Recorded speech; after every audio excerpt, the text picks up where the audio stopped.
আমার এলাকার সাধু আছে না, তো সার দিয়ে মনে করো সার তৈরি করছে, তৈরি করে জমির দেয়, জমি দিয়ে আবার মনে করো ফলন তো ভালো হয়েছে, তারপরে কিছু বেচায় ওমার দেখা দেখি আমরা তৈরি করছি, তৈরি করি জমির মনে করো দিয়ে মোটামুটি আবাদ মনে করো খুব ভালো হয়।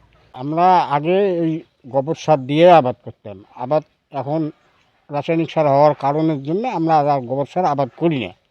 তা আমার পার্শ্ববর্তী আমার ভাইস্তা এই কিছু সার মনে করেন যে আবাদ মানে উৎপাদন করতেছে, এ দিয়ে সার জমিতে দিয়ে আবাদ ফসল আমরা করতেছি। তো এখন প্রযুক্তি খুব ভালো, আমরা সামনে আমরাও করবো এই সার।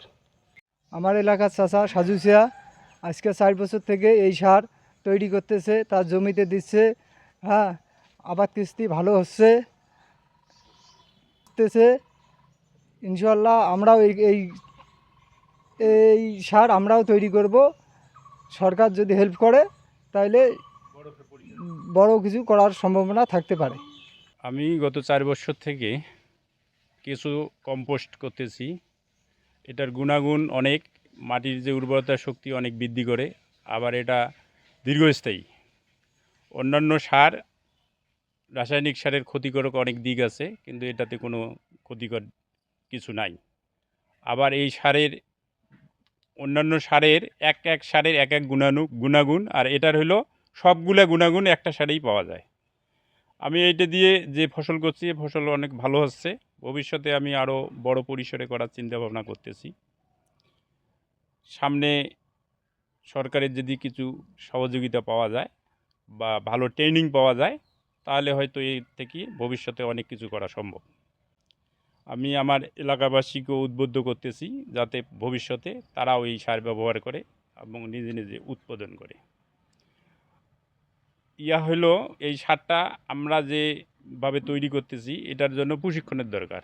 সরকার থেকে যদি প্রশিক্ষণের ব্যবস্থা করে, তাহলে স্থানীয় যারা আছে ছোট ছোট ক্ষুদ্র খামারি, তারাও হয়তো প্রশিক্ষণ নিলে বড় পরিসরে করলে এটা থেকে বহু কর্মসংস্থান সৃষ্টির একটা সম্ভাবনা আছে। জলবায়ু পরিবর্তনের কারণে আমাদের দেশের তাপমাত্রা বৃদ্ধি পাচ্ছে। এই তাপমাত্রা বৃদ্ধির কারণে ধান, গম, ভুট্টা সহ বিভিন্ন ধরনের সবজি উৎপাদনে ব্যাঘাত সৃষ্টি হচ্ছে। এরই মাঝে আমাদের অত্যধিক রাসায়নিক সার ব্যবহার করার কারণে মাটির পিএইচ কমে যাচ্ছে, এবং মাটির পিএইচ কমে যাওয়া মানে মাটিতে অ্যাসিডিটি সৃষ্টি হচ্ছে।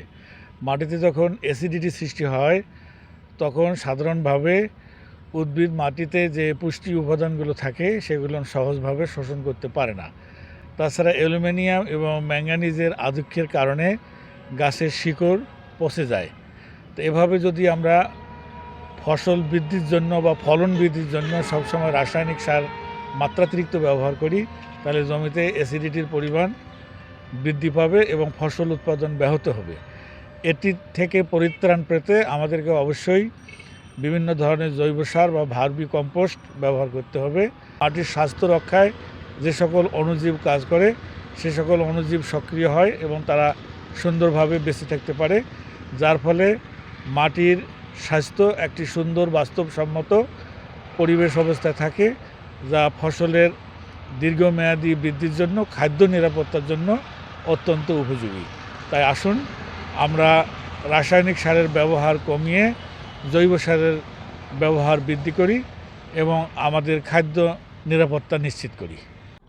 জৈব সার মূলত প্রাকৃতিকভাবে উৎপন্ন হবে এবং এটা উদ্ভিদ বা প্রাণী দেহাবশেষ থেকে, এবং এটা তৈরির প্রক্রিয়া হলো সম্পূর্ণভাবে প্রাকৃতিক। এক্ষেত্রে আমরা রাসায়নিক কোনো কিছু ব্যবহার করব না, প্রকৃতি থেকেই মূলত পাওয়া যাবে। এক্ষেত্রে বিভিন্ন ধরনের জৈব সার আছে, যেমন গোবর সার, যাহা প্রাণীর মলমূত্র থেকে উৎপাদন করা হবে, তারপর কেঁচো সার, ট্রাইকো কম্পোস্ট, এই ধরনের অনেক ধরনের জৈব সার রয়েছে।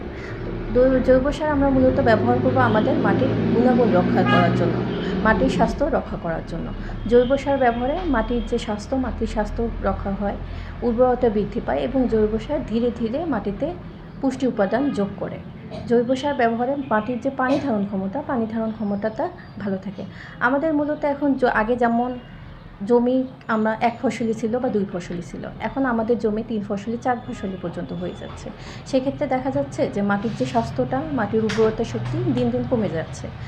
এক্ষেত্রে জৈব সার যদি ব্যবহার করা হয়, জৈব সার ব্যবহারের ফলে মাটির যে উর্বরতা শক্তি সেটা বৃদ্ধি পাবে,